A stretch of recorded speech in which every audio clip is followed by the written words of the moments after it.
Hello, and welcome to the inaugural episode of the Inciting event, a brand new podcast created entirely out of my self-serving need to be entertained by people that I want to chat with.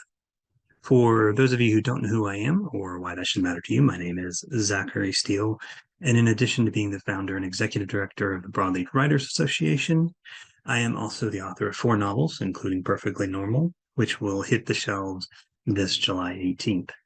Now, on this show, I'll have guests covering a wide range of backgrounds, from art to entertainment to those with passion projects of note, friends and associates ready to dig into movies, music, games, or whatever else we can find to entertain ourselves.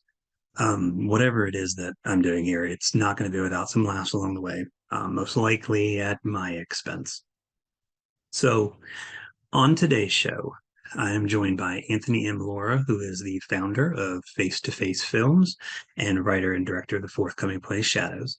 Joining Anthony is actress Hailey Foss, who has starred in a number of short films, as well as Red Letter Day, Footlights, and Saraba Cry for Freedom.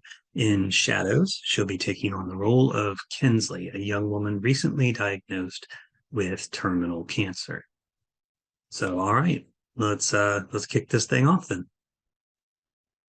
Welcome to you both, and I'm glad to have you here. Hey, Thanks for having us. So we are here to talk about Shadows, which is a play that you are now working on, and we'll get into the wins and wheres down the line. But I'd love to know first and foremost, Anthony, if you could just give us a brief synopsis of what Shadows is. sure. So Shadows is a romantic drama about Lindsay L. Cooper, who she used to have a very big singing career. Now she's trying to make a comeback. In the midst of that, she finds out that she has early onset dementia at the same time that her girlfriend is diagnosed with a terminal illness. And I'm curious, what drove you to writing this particular story? Why did you want to write Shadows? So it started with the impetus to write about a singer, and coming off of Girl with the Red Hair, also I did write this at the end of 21, and so it is also Lindsay, our lead character, is referenced in Girl with the Red Hair. So it is part of a cycle, and it deals with memory, which is something that I wanted to further explore. And so there's been some astonishing, and as I'm sure Hailey can talk about as well, devastating research that we've been finding with early onset dementia. There's been a 200% increase since 2017 in the ages of 30 to 62 for women particularly. We don't normally see stories dealing with a lead character who has early onset at the age of 30. Normally, in terms of some of the most famous works about early onset are Still Alice and The Other Place as a theater piece, which deal with women in their 50s. And it's harder to diagnose at a younger age because the symptoms are things that we all just kind of ride off, like we forgot where we put our keys and things of that sort. But the story overall, outside of the actual subject matter, is a love story, and that's something I haven't explored in a really long time. Cool. And now, Hailey, you play Kinsley in Shadows, and who is Kinsley?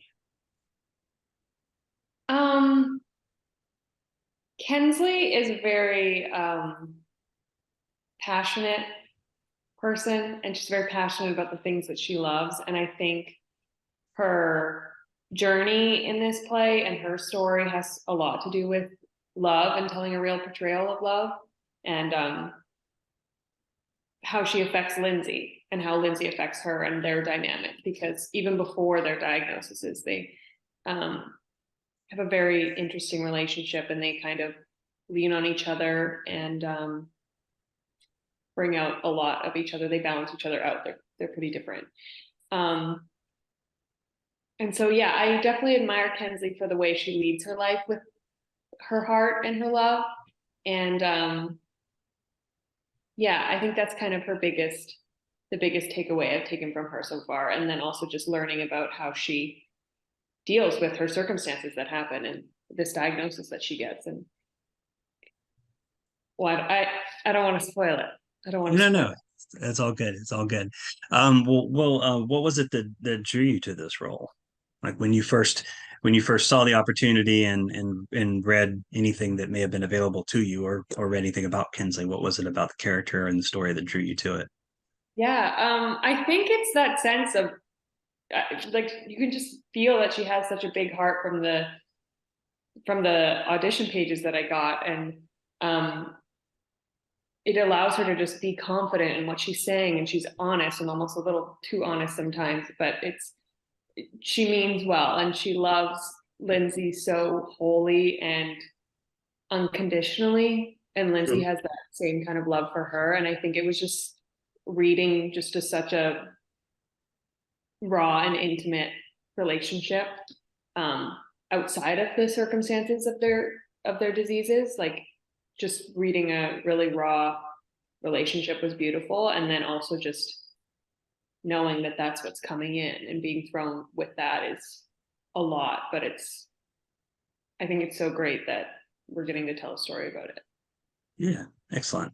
No, for you, Beth, as Anthony, as you alluded to, this story covers a lot of very touchy and deep topics, from, as you mentioned, Alzheimer's, but also cancer and what lies beyond death.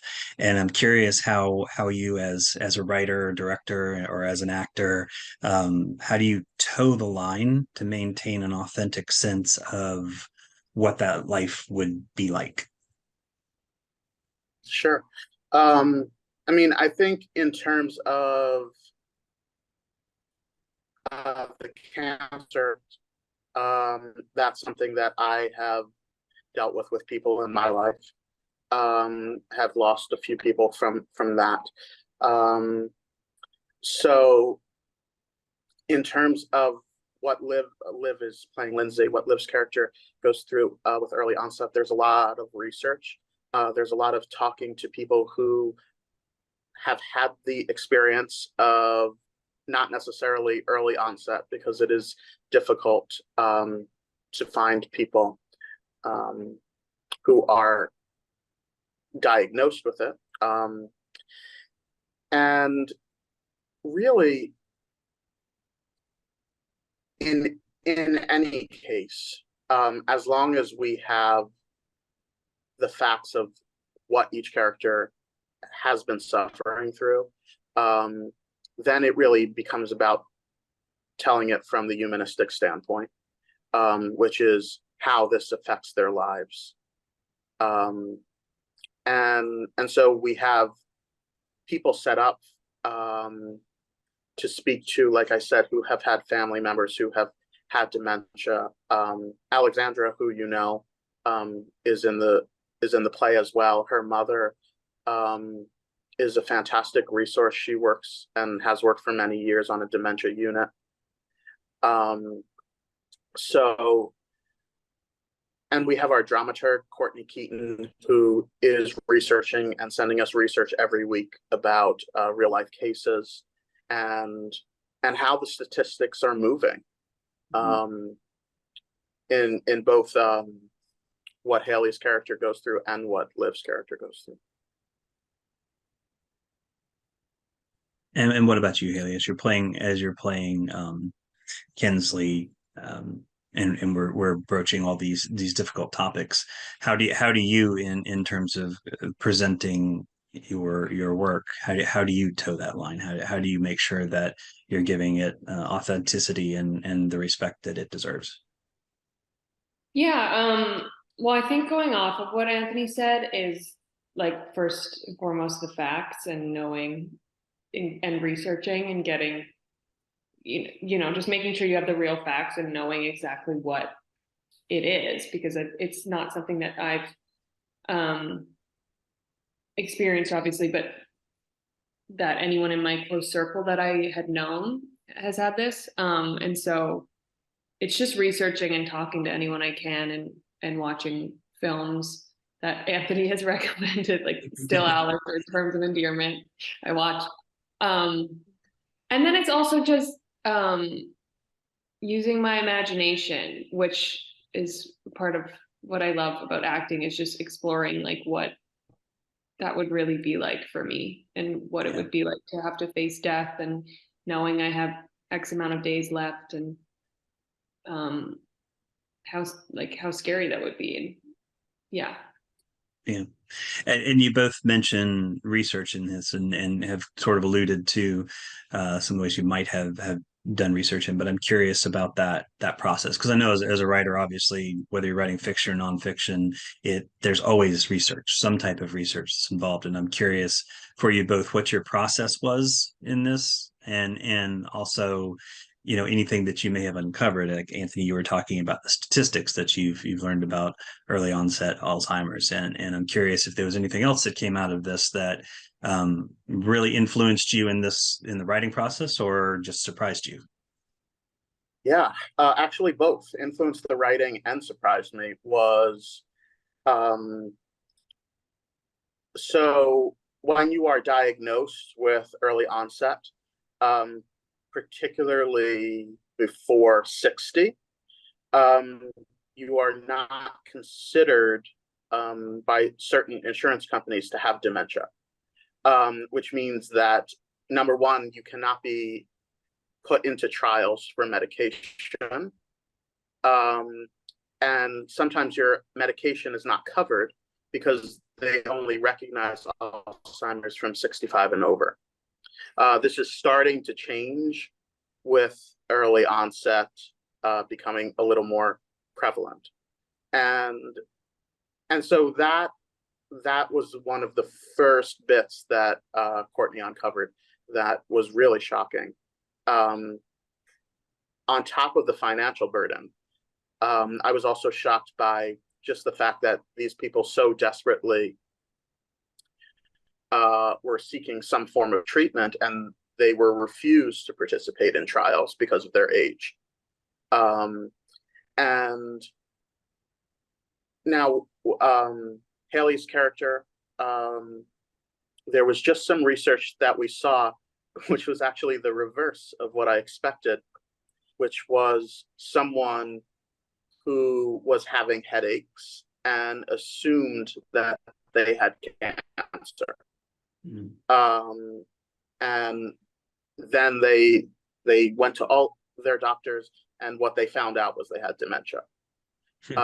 So there's a link to Kensley's diagnosis and Lindsay's diagnosis.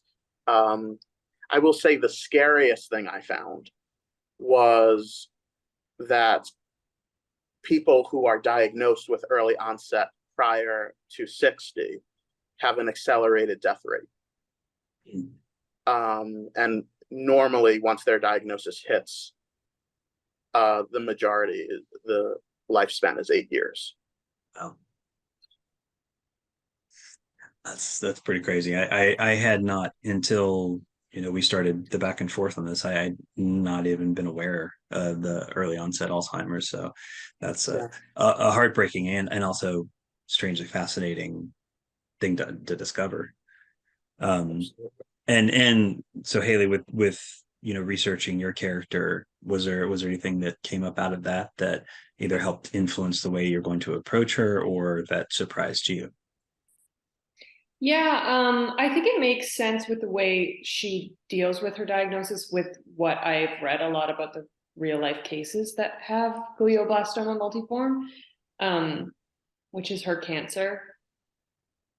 Just with the diagnosis, and pretty much all of them are told, like, you have, less than a year. It's a very short amount of time. And just what they do with their time, and how they spend it, and how they kind of cherish every moment and have these heartfelt conversations with their loved ones, being like, this is our last conversation and I want you to know this. And just making the most of their time. I mean, I've been researching a bit of both of early onset Alzheimer's and glioblastoma, just to know a bit about both. But I think it's there's a lot more cases than I knew, and it's just such a big thing that I wasn't fully aware of, and that's why I think this story is really great as well, is because we're bringing awareness to these two diagnoses. Sure. Yes, which is a wonderful thing. It was one of the questions that I had thought about that I wanted to ask you, Anthony, and just kind of feeding off of that, just that you tend to write with such a heavy hand, if you will, like topically. You're dealing with Alzheimer's and cancer and mental health issues and such and so forth. And I'm curious what draws you to that. What makes you want to write those stories? Is it, much as Hailey said, trying to bring them to light, or is it just something that that speaks to you? I think it is something that speaks to me. I also find when I watch stories like this, they're difficult to watch. And also because they tend to be very melodramatic. So it becomes a tearjerker about the wrong thing, which is, Hailey had mentioned some of the recommendations we were talking about, and the casting of the show was extremely important, not to be able to handle the material necessarily, but we've assembled a cast of extremely talented actors who also excel in subtlety, that allow this story to unfold without it feeling like it's in your face. And I think these stories need to be more accessible, because often a lot of people are uncomfortable watching these stories because they don't want to be sad.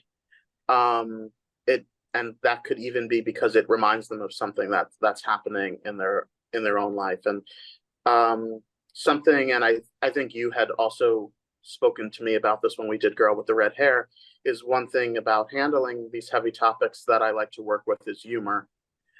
And adding the romantic element to having Lindsay and Kensley be soulmates. There is a way to approach these stories without forcing the audience to cry every 5 minutes. And I think there should be mystery, and there should be love, and there should be humor. Because particularly what I found in my own life is when people are faced with death is when they use their sense of humor the most. They don't want to be living necessarily in the darkness that stands before them. They want to enjoy their time. And a lot of these stories tend to neglect that part of it and focus more on the drama. I would echo that. So, but thank you. I appreciate that.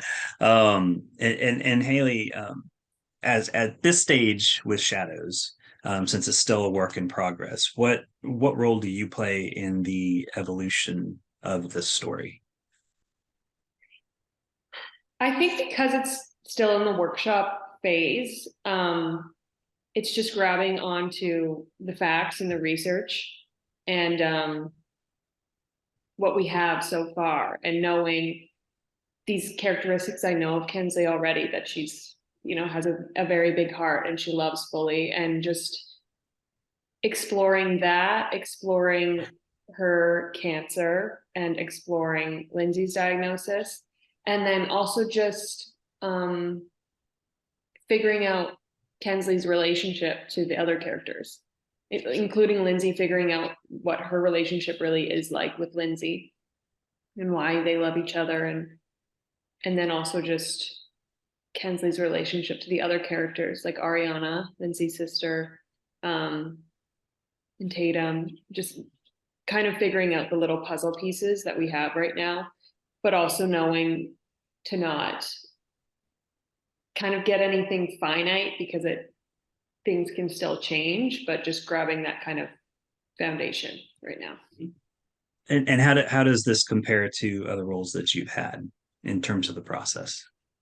I did Radium Girls last year, and I played Grace. And Grace, basically, I got radium poisoning, and throughout the play my body was slowly decaying and I was dying. And so that was my first time, similar in that way, where I was exploring, like, okay, what is it like to die and know that I am dying and I have to say goodbye to this person and this person and this person, and just all these things that you would never think of, and like how hard it would be to be like, okay, I have to say goodbye to my parents, and they're going to be here on this earth after me, like, and I'm their child, like it should be the other way around, and all these things. And then also, just I love doing that because I loved getting to do the physicality, and I got to work with canes and a wheelchair and a neck brace, and I just found that so fun, because I find things like that kind of help, but also just putting it into my body and figuring out the kind of like the way she kind of slowly decayed. And so I'm really excited for the physicality of this and figuring out what that's going to be like. But that was definitely another one where it was kind of similar in the exploring death. Mhm.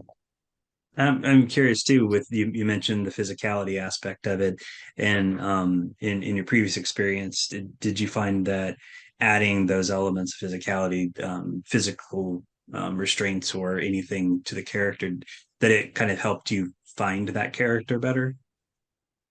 Yeah, it helped with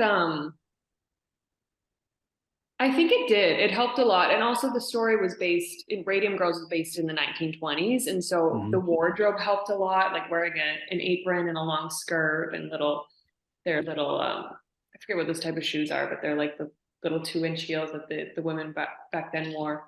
But it all kind of helped being who she was. And then the physicality helped with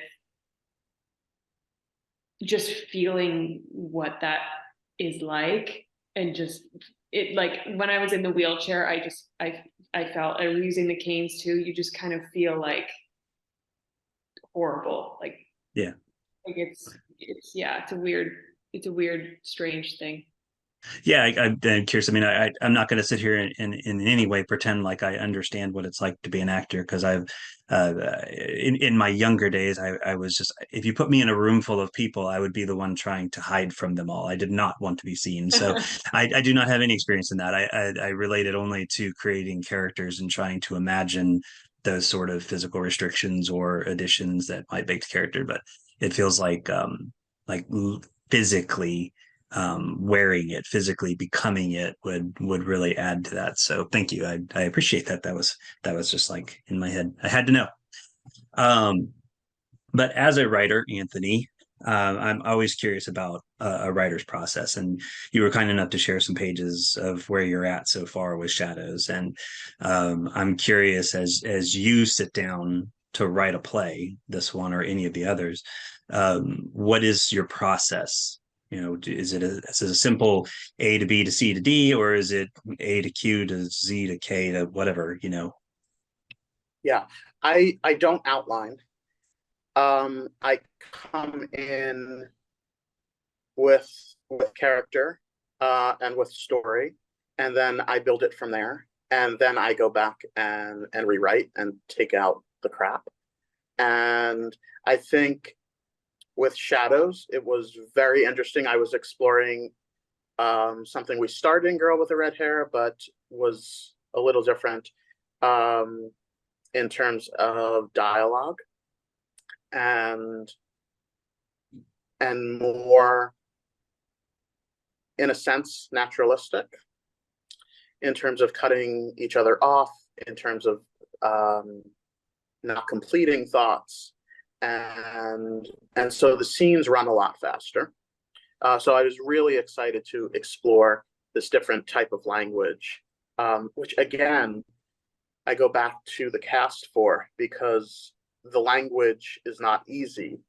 It can, I directed a production, a virtual production for Theater Interrupted of Steel Magnolias. And I have seen that film many times, and I have read the play, and it's one of the hardest, and like we worked on Virginia Woolf, like it was one of the hardest shows that we had to tackle, because their dialogue is so naturalistic. They're in a beauty shop and talking about their lives, and that's it. And the question is always, why are they talking about this? What do they want? And it's a great exercise in subtext, about what these women are actually talking about versus what they actually want to talk about. And that's something that's very, very present in this play, particularly with Lindsay and Kensley, because they are both hiding things from each other at one point in the play, because they are fearful of losing the love that they have. So it's been really, really interesting to explore this as I was writing it, and now as it changes, as we're in workshop and I'm writing for the actors who have been cast. Okay. Interesting. So we've got a few minutes left, and I'm curious, obviously the most important thing here of this all is what is the ETA for Shadows? Now you just recently announced that you have a venue and you have an opening night, at least range set. So where are we at with that? Yeah, so we are going up at the Jeffrey and Paula Gural Theater in New York City, and we are scheduled right now to open on December 1st, which will be there for 3 weeks, for about 15 or 16 performances, and that's where we are right now. Yeah. Okay, excellent. And what is the timeline for this? What you said, Hailey mentioned that you're in workshops right now. So for those who are not familiar with the process of being, from writing to stage, what is ahead for Shadows right now? So right now we are in workshops for reading, and then we'll do reading, get feedback. I'll take the script, rewrite it a bit, and then we'll enter rehearsals later in the summer. Cool. And then I would like to leave this in a sort of hopes and dreams place. So I'm curious. First, we'll go to you, Hailey, as an actor. What are your hopes for yourself as your career evolves? Oh, gosh. It's just a small question. Yeah, what the heck? Hopes and dreams. Well, I live in New York and I'm from Canada. I would love to be able to work in both because I love both. And I love horror and thriller and drama. So I would love to work in those genres in both film, TV, and theater. Excellent. And Anthony, it's impossible to ask this question and separate you and face-to-face films and theater. So I would have to say that it's sort of inclusive to the both of them. One, what are your hopes for face-to-face and also for yourself as a writer? Yeah, so I mean, we're continuing to build the ensemble. I'm really excited that we're getting to do averaging one big show a year, which is what I want to continue doing. Having this residency with the theater is amazing to start working with them. And I'm also next year looking to get back into web series and film, and just continuing to actually really combine a lot of worlds. With if we do something on stage, can we put it to film and vice versa? But the main thing is just continuing to find collaborators who want to tell these stories and getting the stories out there. Excellent. Well, I could do this for hours. I love talking, writing, and craft, and I love having the opportunity to pick brains. Hailey, thank you for sharing as much as you have about the acting process, for this noob that doesn't know anything.